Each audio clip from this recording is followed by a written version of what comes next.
Hi, ബയോടെക്നോളജിയെക്കുറിച്ച് അറിയാൻ താല്പര്യമുണ്ട് എന്ന് പറഞ്ഞ് ശാരിക എന്നൊരാൾ കമൻറ്റ് ചെയ്തിരുന്നു.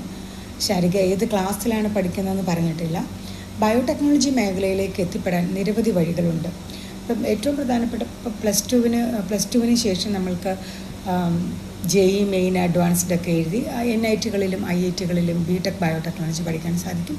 കേരളത്തിലെ നിരവധി സ്വകാര്യ എഞ്ചിനീയറിംഗ് കോളേജുകളിലും BTech ബയോടെക്നോളജി പഠിക്കാൻ അവസരങ്ങളുണ്ട്, കീം എൻട്രൻസ് വഴി. പിന്നെ ഒരു വഴി നമ്മൾ സാധാരണ ഇപ്പം പലരുടെയും വിചാരം പ്ലസ് ടു കഴിയുമ്പോഴേ ബയോടെക്നോളജി പഠിച്ചാലേ ആ രംഗത്തേക്ക് എത്തിപ്പെടാൻ സാധിക്കൂ എന്ന് ചിന്തിക്കുന്ന കുറേ ആളുകളെ കണ്ടിട്ടുണ്ട്. അങ്ങനെയില്ല. നിങ്ങൾക്ക് പ്ലസ് ടുവിന് ശേഷം നിങ്ങളൊരു BSc ബോട്ടണിയോ BSc സുവോളജിയോ ഒക്കെ പഠിച്ചാലും നിങ്ങൾക്ക് MSc ബയോടെക്നോളജിക്കൊക്കെ പോകാൻ സാധിക്കും. അതിലേറ്റവും പ്രധാനപ്പെട്ടത് ഇപ്പം NIT-ലോ IIT-ലൊക്കെ പഠിക്കണ അറിയാലോ, JEE മെയിൻ JEE അഡ്വാൻസ്ഡ് ഒക്കെ എഴുതണം.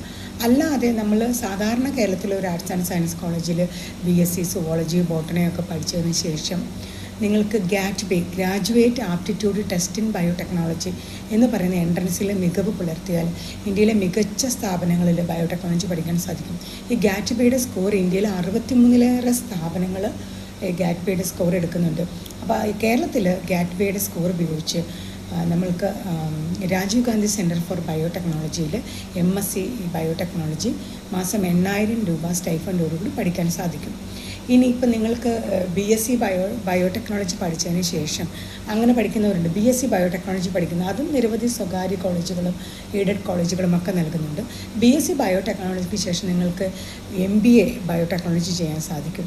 MBA pharmaceutical biotechnology. ഇപ്പോൾ ബയോടെക്നോളജി എന്ന് പറയുന്നത് അഗ്രികൾച്ചർ, ആനിമൽ ബയോടെക്നോളജി, അങ്ങനെ നിരവധി മേഖലകളിലേക്ക് നമ്മൾക്ക് പോകാൻ സാധിക്കും. ഇത് കൂടുതലും ഡിഗ്രി കൊണ്ട് ബയോടെക്നോളജിയിൽ ആ രംഗത്ത് വളരെ ഉയരങ്ങളിലെത്താൻ സാധ്യത വളരെ കുറവാണ്. ഗവേഷണം ഇഷ്ടപ്പെടുന്നവർക്കാണ് ഏറ്റവും നന്നായി ബയോടെക്നോളജിയൊക്കെ പോലെയുള്ള മേഖലകൾ ഇണങ്ങുക.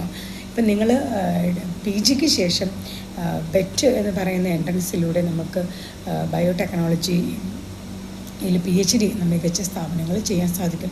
നിരവധി കേന്ദ്ര ഗവൺമെൻറ്റിൻ്റെ കീഴിൽ നിരവധി വളരെ നല്ല സ്ഥാപനങ്ങൾ കുട്ടികൾക്ക് സ്റ്റൈഫൻഡോടുകൂടി PG PhD ഒക്കെ ചെയ്യാനുള്ള അവസരങ്ങൾ ഒരുക്കി കൊടുക്കുന്നുണ്ട്.